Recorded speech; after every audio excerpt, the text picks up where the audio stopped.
দুর্গাপূজাকে সামনে রেখে সমন্বয় সভা অনুষ্ঠিত করা হলো রূপনারায়ণপুরের নান্দনিক হলে। সালানপুর থানার তত্ত্বাবধানে আসন্ন দুর্গাপূজাকে সামনে রেখে সমন্বয় সভা অনুষ্ঠিত করা হলো রূপনারায়ণপুর নান্দনিক হলে। মঙ্গলবার বিকেলে বৈঠকে উপস্থিত হন ACP Kulti SK Javed Hossain, ACP traffic Sourav Chowdhury, Salanpur থানার ভারপ্রাপ্ত আধিকারিক অমিত হাটি, সালানপুর ব্লকের বিডিও দেবাঞ্জন বিশ্বাস, জেলা পরিষদের কর্মাধ্যক্ষ মোহাম্মদ আরমান, সালানপুর পঞ্চায়েত সমিতির সভাপতি কৈলাসপতি মণ্ডল, সহসভাপতি বিদ্যুৎ মিশ্র, রূপনারায়ণপুর ফাঁড়ির ইনচার্জ অরুণা ভট্টাচার্য, কল্যাণেশ্বরী ফাঁড়ির ইনচার্জ লালটু পাখিরা সহ ব্লকের অন্যান্য আধিকারিকরা এবং সালানপুর ব্লকের সরকারি অনুমতিপ্রাপ্ত 50টি দুর্গাপূজা কমিটির সদস্য এবং তাছাড়াও সরকারি অনুমতি না পাওয়া 11টি পূজা কমিটির সদস্যরা উপস্থিত ছিলেন। এদিনের সভায় এবার দুর্গাপুজো যেন শান্তিপূর্ণভাবে হয় সেই সব বিষয় নিয়ে আলোচনা করা হয়েছে।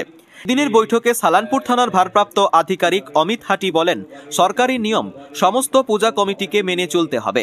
কোনোভাবেই শব্দবাজি ও ডিজে বাজানো যাবে না। প্রতিটি পূজা কমিটির ভলেন্টিয়ার নিয়োগ করতে হবে এবং পূজা মণ্ডপ ও গাড়ির পার্কিং জোনে সিসিটিভি লাগাতে হবে। তাছাড়াও তিনি বিভিন্ন গাইডলাইন মেনে চলার নির্দেশ দেন। এসিপি কুলটি এসকে জাভেদ হোসেন জানান, সরকারি গাইডলাইন সমস্ত পূজা কমিটিকে মেনে চলতে হবে। ডিজে ও শব্দবাজি নিয়ে নিয়মিত পুলিশের তরফে অভিযান করা হবে। তাছাড়াও তিনি বলেন, সমস্ত পূজা কমিটিকে সতর্ক থেকে পূজার দিনগুলি যাতে ঝুটঝামেলা না হয় তার দিকে নজর দিতে হবে। কোথাও কিছু অঘটন ঘটলে সঙ্গে সঙ্গে পুলিশকে জানানোরও আর্জি জানান তিনি। পুজোর সময় স্যার গোটা পাড়া এক জায়গা হয়ে যায়, আর ওই জায়গাতে মানে যদি ওই গাড়িগুলো ঢুকে যায় তো অ্যাম্বুলেন্স যদি এমার্জেন্সি কোনো কেসে অ্যাম্বুলেন্স যদি বেরোয় তো বেরোতে পারবে না। ওই গাড়িগুলোকে স্যার একটু আপনারা কাইন্ডলি যদি একটু দেখেন, কারণ ওই গাড়িগুলোর জন্য বহু সমস্যা হচ্ছে আমাদের। ওদেরকে অনেকবার বলেছি, ওরা কেউ কোনো কথা শোনেনি। আপনারা প্লিজ কাইন্ডলি একটু ওই জায়গাটা একটু নোটিস করবেন। ধন্যবাদ। আপনারা যারা লোকালে যারা ওখানে নর্মালি যান পুলিশের প্রশাসনরা, তারা বুঝতে পারবে যে রাস্তাটা এমনি ভাঙা। এবার ওখানে যদি ব্যারিকেড দেওয়া হয় তো অ্যাম্বুলেন্স যাওয়ার জন্য প্রবলেম হতে পারে, কারণ অ্যাম্বুলেন্স তো এমার্জেন্সি কেসে অলওয়েজ যায়। আর ওই জায়গাতে স্যার ওই গাড়িগুলো মানে খুব বাজেভাবে যায় স্যার। থাকবে আপনাদের এবছর আমরা প্রথমবার এবারে আমরা নিজেদের আচ্ছা প্রথমবার, হ্যাঁ প্রথম বছর। তো আমরা আপনাদের কাছে আবেদন করতে চাই যে আমাদের যাতে একটা সিটি পুলিশের ব্যবস্থা করা হয়।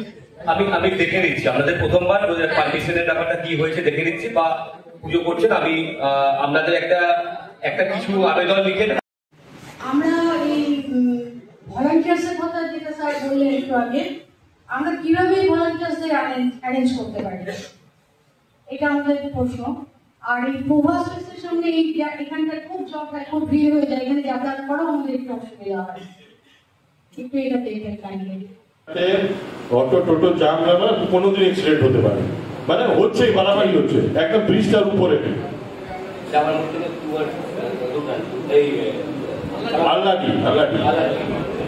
ওই ব্রিজটা যাওয়ার পথেও আপনি দেখতে পারবেন।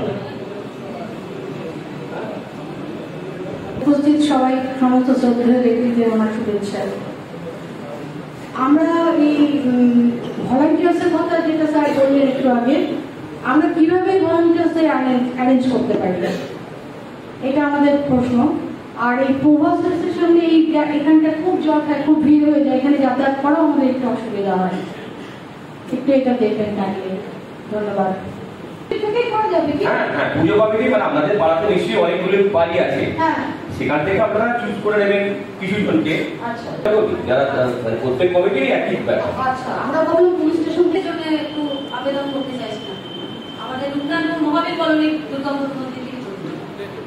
হ্যাঁ, আপনাদের সিভিক পুলিশ থাকলে আপনাদের এবছর আমরা প্রথমবার এবারে আমরা নিজেদের আচ্ছা প্রথমবার, হ্যাঁ প্রথম বছর। তো আমরা আপনাদের কাছে আবেদন করতে চাই যে আমাদের যাতে একটা সিটি পুলিশের ব্যবস্থা করা হয়।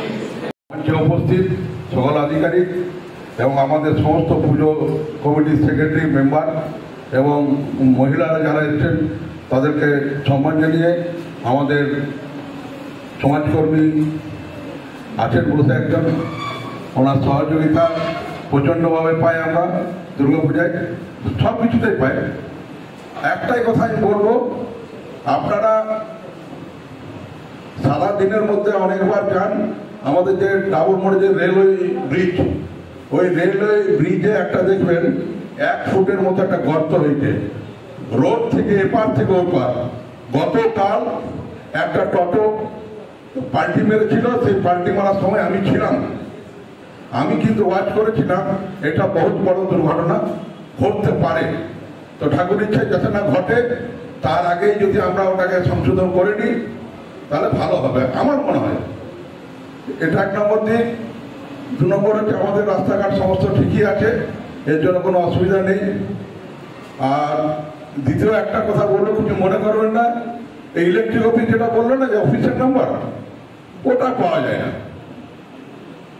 অফিসের নাম্বারটা পাওয়া যায় না, মোবাইল ভ্যানের নাম্বারটা পাই, ওই জন্য আমি খুব কৃতজ্ঞ। ওই অফিসের নাম্বারটা পাওয়া যায় না, এটা আমি খুব দুঃখিত, অন্যরা কে কি হবে জানি না। আর কিছু বলবো না, সবাই তো সব কিছু বললেন। সবাইকে বলবো ভালো করে দুর্গাপূজা কাটান। আগামী বছর 2026-এ আরো ভালো করে কাটাবো।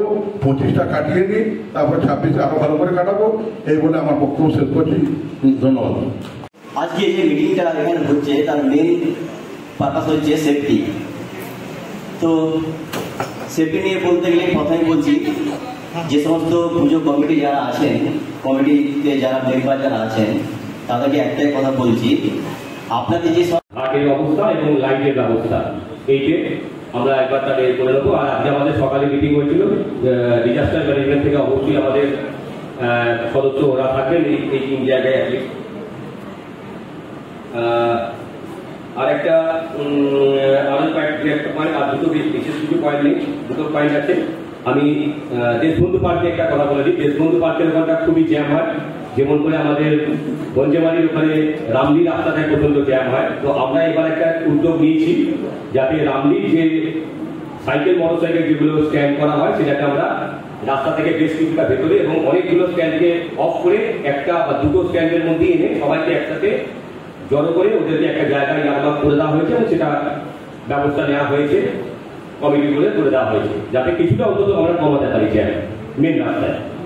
সিমিলারলি দেশবন্ধু পার্কের এখানটাও রাস্তার উপর পার্কিং এর জন্য জ্যাম হয়। তো দেশবন্ধু পার্কের কমিটি যদি কেউ থাকে, আমি বলবো রাস্তার উপর ওখানটা প্রথমেই একটু ব্যারিকেড দিয়ে কিছু দিয়ে ওই নো পার্কিং করে দেবেন ওখানটা। আমি উপস্থিত কাছে ওখানে অনুরোধ করবো যে এই দেশবন্ধু পার্কের এটাকেও একটু নজর দেওয়ার জন্য, এবং রামলির ব্যাপারটা উনি জানিনি, আমরা একসাথে ভিজিট করেছিলাম, এই দুটো জায়গায় একটু বিশেষ করে নজর রাখার জন্য অনুরোধ জানাবো।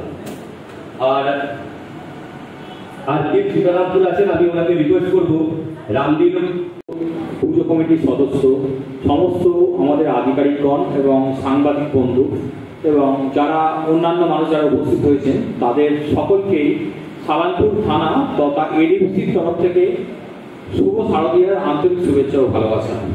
দেখুন, অলরেডি আমার আসছি সালানপুর সাহেব, বিডিও সাহেব বা এসিপি আমাদের ট্রাফিক সাহেব সমস্ত পয়েন্টই খুব সুন্দরভাবে ব্রিফ করেছেন। নতুন করে আর কিছু বলার নেই। আমরা 2-1টা পয়েন্ট নিয়ে আমরা জাস্ট ডিসকাস করা আছে, যেটা হলো আইসি সাহেবও বলেছেন, সবাই বলেছেন, আমি আবার উল্লেখ করছি, পুজোর সময় বা পুজো বিসর্জনের সময় আপনারা ডিজে ব্যবহার বা শব্দবাজি ব্যবহার এগুলো একটু উৎসাহ করবেন না, যাতে অনুৎসাহিত করবেন, যাতে এই বিভিন্ন সদস্যগণ বা এরিয়াতে এগুলো বিক্রি বাট্টা যাতে না হয়। এবং আমরা পুলিশের তরফ থেকে আমরা রেগুলারলি রেড করবো এই শব্দবাজি এগেন্স্টে বা ডিজে যাতে না বাজে, তার এগেন্স্টে আমরা ক্রমাগত রেড করবো। তা এর সঙ্গে চাইবো আপনারাও আমাদের পাশে থাকুন এবং পুজো খুব সুন্দরভাবে কাটান। এই বললে আর কিছু বলা নেই, এইটুকু আমার বক্তব্য শেষ করছি। Thank you.